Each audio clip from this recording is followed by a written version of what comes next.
Disa shtesa dhe ndryshimin e ligjit numër 8874 të 29/3/2002 për kontrollin e lëndëve që përdoren për fabrikimin e paligjshëm të lëndëve narkotike dhe psikotropeve dhe projekt ligji për disa shtesa në ligjin numër 7975 të 26/7/1995 për barnat narkotik dhe lëndët psikotrop. Këto dy projekt ligje do të shqyrtohen së bashku pasi të dyja adresojnë aspektet kontrollit dhe rregullimit përdorimit të lëndëve narkotike dhe psikotrope në kuadër të luftës kundër tregtisë dhe përdorimit paligjshëm të këtyre substancave. Referuar në 73.2 të rregullores, nëse ka pyetje, nëse jo, Ministri i Shtetit për marrëdhëniet me Parlamentin prezanton të dy projekt ligjet. Zoti Ministër, keni fjalën. E nderuar zonja drejtuese e seancës, zonja zëvendës kryetare e Kuvendit, të nderuar deputet të cilët jeni të pranishëm në sallë, të nderuar qytetar që na ndiqni. Është e vërtet që dy projekt ligjet që sjell qeveria sot përpara jush janë dukje teknike, por janë thelbësor. Janë thelbësor për shkak se kanë të bëjnë drejt për së drejti me mbylljen e hapësirave të tregut të paligjshëm të barnave narkotike dhe lëndëve psikotrope dhe lidhen drejt për së drejti me shëndetin publik, me sigurinë, me shtetin e së drejtës dhe me standardet ndërkombëtare. Në thelb, projekt ligji i parë për barnat narkotike dhe lëndët psikotrope nuk bën gjë tjetër veçse përditëson listën e tyre në zbatim të disa protokolleve ndërkombëtare dhe për ta thënë për specialistët e fushës që na ndjekin edhe më qartë, bëhet fjalë për përditësimin që ka bërë Komisioni për lëndët narkotike pranë Kombeve të Bashkuara në sesionin e tij të 68 në zbatim të rekomandimeve të Organizatës Botërore të Shëndetësisë, ku ka përfshirë në këtë listë 3 grupe, një kanabinoid gjysmë sintetik që është heksahidrokanabinoli dhe që po shfaqet gjithnjë më shumë si në tregjet komerciale, po ashtu edhe në tregjet e paligjshme. Harisprodoli është një lëndë tjetër që është relaksues muskujsh, por që me veprim në sistemin nervor dhe qendror ka një potencial abuzimi. I nderuar koleg, unë e kuptoj që për juve, ja u kam thënë dhe një herë, ju i merrni gjërat me të qeshur, por ky është një nga ato piketat e ndërmjetme të antarësimit Bashkimit Evropian dhe juve që nga momenti që u larguat nga lulëzimi evropian, ku e kishit integrimin në pjesën e parë të verbit tuaj politik, si që thoshte edhe një kolege që kishit mesin tuaj, dhe tani keni hyrë në atë vit në dimrin e vetmisë së madhe ku ju mbyllin dhe mikrofonat në për Europë, normal që do t'i merrni me të qeshur. Dhe juve e keni spektakël, juve jeni më të prirur ndaj spektaklit, ja, se erdhët, zotrin, jeni më të prirur ndaj spektaklit, dhe kështu që integrimin evropian ju e ktheni në portokalli, e ktheni në Big Brother, jeni gati ta bëni çfarë do lloj gjë, vetëm për mos folur për hallet e qytetarëve. Vetëm për mos të folur për hallet e qytetarëve. Dhe siç po thoshja, mbrohet shëndeti publik, baza ligjore për institucionet ligjzbatuese bëhet më e qartë dhe më kontrolluese dhe harmonizohen standardet ndërkombëtare, e nderuar kolege, duke e zhdukur zonën gri. Kurse projekt ligji i dytë, ai për kontrollin e këtyre lëndëve, merret me përkufizimet dhe i qartëson ato mirë dhe siguron që forcimi dhe përditësimi i kontrollit ligjor për të mbyllur boshllëgjet që krijohen nga po themi krijimi, prodhimi i këtyre lëndëve narkotike gjithmonë më shumë në tregun botëror, ju përgjigjet këtyre zhvillimeve dhe afrohet dhe përputhet plotësisht me standardet e Bashkimit Evropian. Dhe për këtë arsye, juve mund t'jeni katandisur në atë gjendje, po dhe ai s'ju bën derman ta them unë, mos hyni tek ajo rrugë, neve në fakt po bëjmë të kundërtën. Po forcojmë kontrollin dhe po përditësojmë me direktivat e Bashkimit Evropian dhe ju ftoj që t'i votoni sepse nuk ka më kohë për të humbur, në mënyrë që dhe juve të keni mundësi të flisni më gjëre gjatë në sallat europiane për këtë pararendje që po bën vendi ynë, pavarësisht sfidave që ekzistojnë në një shoqëri në tranzicion siç ka qenë kjo e jona. Kështu që ju falenderoj për vëmendjen, ju ftoj që ta votoni.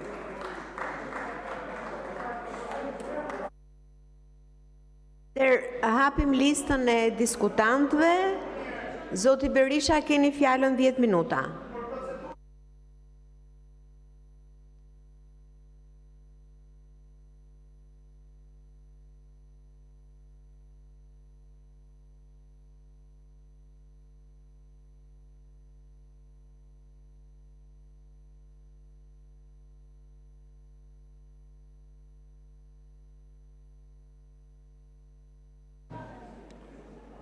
Të dashur qytetarë dhe qytetare, zonja dhe zotëri deputet, ky parlament çdo sekond, çdo minutë nxin për aktin antikushtetues, për shndrimin e mandateve të krimit në mburoj të Lubi Ballukut, në parzbore të vjedhjes së miliarda euro e taksave tuaja nga Ramaduro dhe Lubia e tij. Ky parlament kryen grushtin e shtetit, hedh poshtë kërkesën e prokurorisë për arrestimin e delinkuentes Lubi Balluku. Para se të ndalem manhollësi në këtë çështje, të dashur qytetarë dhe qytetare, dje u detyrova t'i referohem Popeskut, Ioneskut dhe rinocerontit të tij. Sot do sjell tek ju konstatimin e filozofes shquar gjermane Hannah Arendt. Kjo filozofe e shquar në më të mëdha të shekullit që shkoi, në vitet 60, vendosi të ndjek gjyqin kundër Eichmannit, një nazist që kishte përcjell në furrat e djegjes dhe dhomat e gazit miliona hebrej. Arendt u ul në sallën e gjyqit dhe ndoqi gjithë seansat. Mirë po, për habin e të gjithë atyre që pristin konkluzionet e saj, kjo filozofe e madhe doli me përfundimin se kemi të bëjmë me banalitetin e të keqes apo të keqen banale. Pra, sipas saj, në rastin e këtij burokratit xhelat, nuk ishte një monster, po ishte një njeri që nuk mendonte. Ishte një automat që zbatonte urdhrat siç i vinin. Dhe ndaj Hannah Arendt la si trashëgimi filozofike të saj doktrinën e të keqes banale. e keni të shkruajtur se tiri nga ju në balë. Ja, po të lexoj në ballet tuaja, lexoj e keqja banale, me të cilën ju, në mënyrë të verbër, mbështesni korrupsionin, bëj shtylla të sistemit të gjakpirjes qytetarëve. Ju blokoni heqjen e imunitetit një njeriu, që të paktën 1.2 miliard me këto dosje gjerë tani, me patronin e saj ja u ka vjedhur shqiptarëve. Çfarë thot Arend? Janë personazhe të keqes banale, njerëz që nuk mendojnë. Kaq thot, automat që nuk mendojnë, nuk ndjejnë përgjegjësi. Tu bëj një pyetje, a jeni secili për jush njeri për i tyre tani në këtë moment që mbroni Lubi Ballukun? Si u duket vetja juaj? Ju kërkoj të lexoni.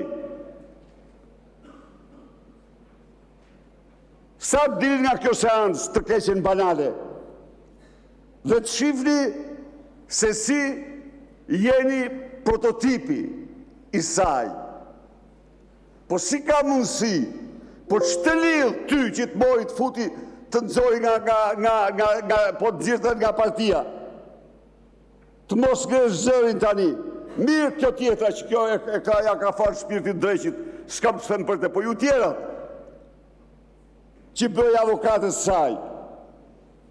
Aja kuptoni ju çdo të thotë të blokoni imunitetin e një njeriu? Aja kuptoni ju çdo të thotë të përdorni imunitetin si mburoj për vjedhjen e shqiptarëve?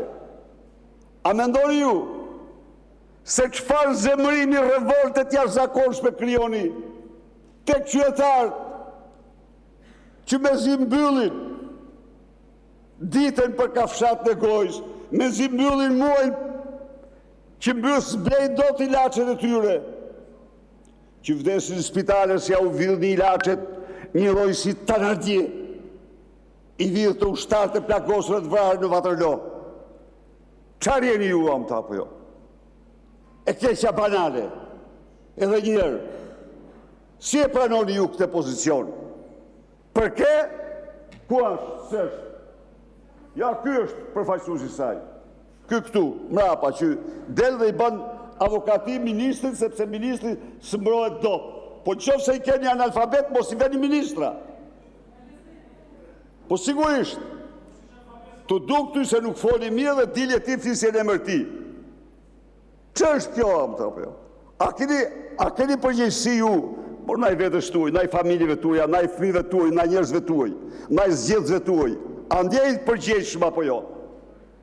Ja, u shofun ju. A reaguat ju, a bët një reagim nga 6.000 familje që u përmbytën në Durrës dhe rreth e tjera, dhe s'ju keni dhënë as 100 darkë? A jeni ju e keqja banale e vendit? Si mund të pranoni ju? Si mund të diskutoni ju kur të 6.000 përmbytur s'ju keni dhënë një kacivë? A i përfaqësoni ju ata? Jo, mër, jo. Ju i në keqja banale. Njerëz që s'ndjeni as një përgjegjësi, që s'mendoni dhe s'batoni si automat urdhrat edhe Maduros. Nuk është kjo për çfarë qëndroni këtu. Pa ka gjë me të turpshme se sa të bësh shërptor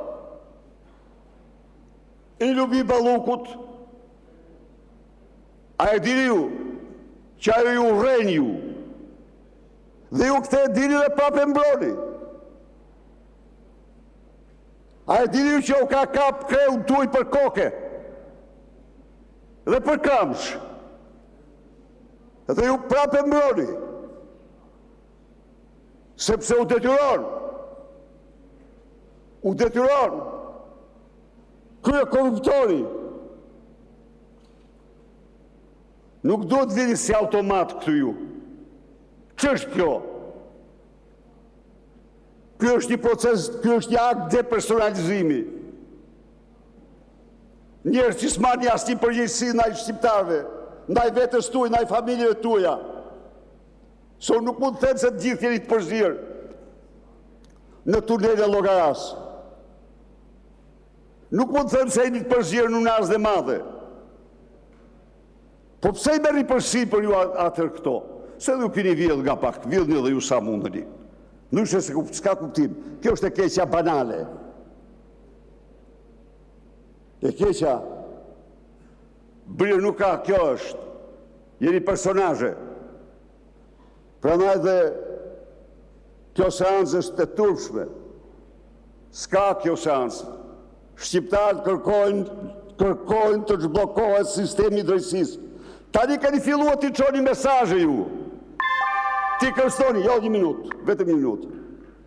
Mos kërcëni prokurorët, as gjykatësit, sepse Edi Rama do jetë përgjegjës për çdo akt që mund të kryhet ndaj tyre. Çfarë do thotë kjo? U arrestuan 200 banda, u dënuan për jetë 15 bandit. Nuk pati kërcënime, su kërcënuan kush. Kurse tani që kur është arrestua Agasi, njëra pas tjetër i cili rrinë sa një kafe tjetër, Edi Rama u çon mesazhe njëri pas tjetrit prokurorëve, gjykatësve, për t'i dekurajuar, për t'i merruar ata. Aja kuptoni se ku qëndroni apo jo. Ndaj dhe edhe njerë, ju bëj thirrje, qytetarëve shqiptar të ngrihen me të gjithë forcën e tyre për të larguar këtë të keqe të tmerrshme banale që ka mbërthyer Shqipërinë, Edi Ramën, Lubin dhe suitën e tyre kriminale. Faleminderit. Zoti Ministër, Zoti Gogu, keni fjalën për replikë.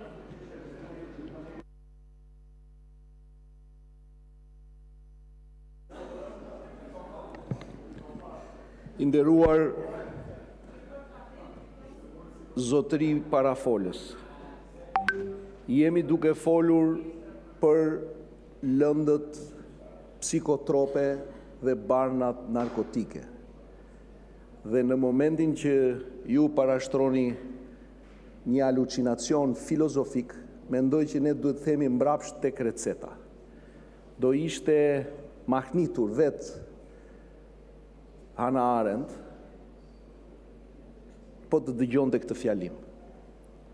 Sepse në mendjen e saj kur nuk pati ligjvënës që miratojnë ligje, të cilët çojnë vendin përpara në integrimin evropian. Pati shtetar të cilët me pushtetin e tyre absolut vranë për të mbrojtur pushtetin e tyre. Këtë kishte në mendje Hannah Arendt. Shtetar që absolutizuan pushtet dhe vranë për të mbrojtur pushtetin e tyre. Dhe të dilni juve, të flisni për banalitetin e së keqes, është, besoj, shembulli më i mahnitshëm i banalitetit të përgjegjshmërisë. Dhe të keni dhe një kolege e cila ju del në mbrojtje, do të thotë që ai një minutëshi i mbylljes së mikrofonit për të mos dëgjuar më alucinacione politike dhe filozofike në mes të Europës është një kumët për të gjithë ata njerëz të cilët presin që opozita të bëj punën e saj dhe ta çojë këtë vend përpara së bashku, t'i bashkohet shumicës dhe ta antarësojmë brenda afatit që kemi marrë përsipër. Zoti im që keni kërkuar fjalën për procedurë. Zoti im që keni fjalën për procedurë. Jo, nuk ka replik, ju lutem zoti im që keni fjalën për procedurë. A do ta merrni fjalën për procedurë? Zoti Berisha nuk ka replik, ju lutem. Ju lutem. lutem, mbani qetësi. Ju lutem, mbani qetësi. Ju lutem, mbani qetësi. Fjalën për procedurë. Ju lutem, uluni.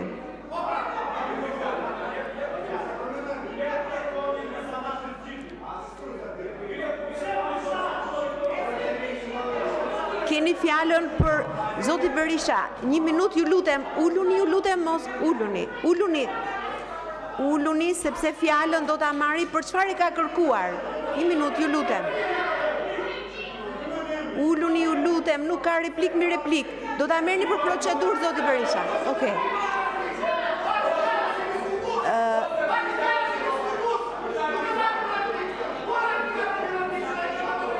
Ju lutem, uluni. Atëherë uluni, Zoti Berisha, fjalën për procedurë. Tani,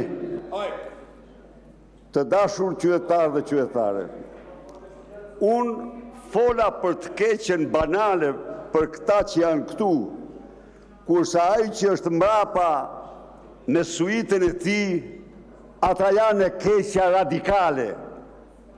Dhe keqja radikale është ligësia më e madhe njerëzore.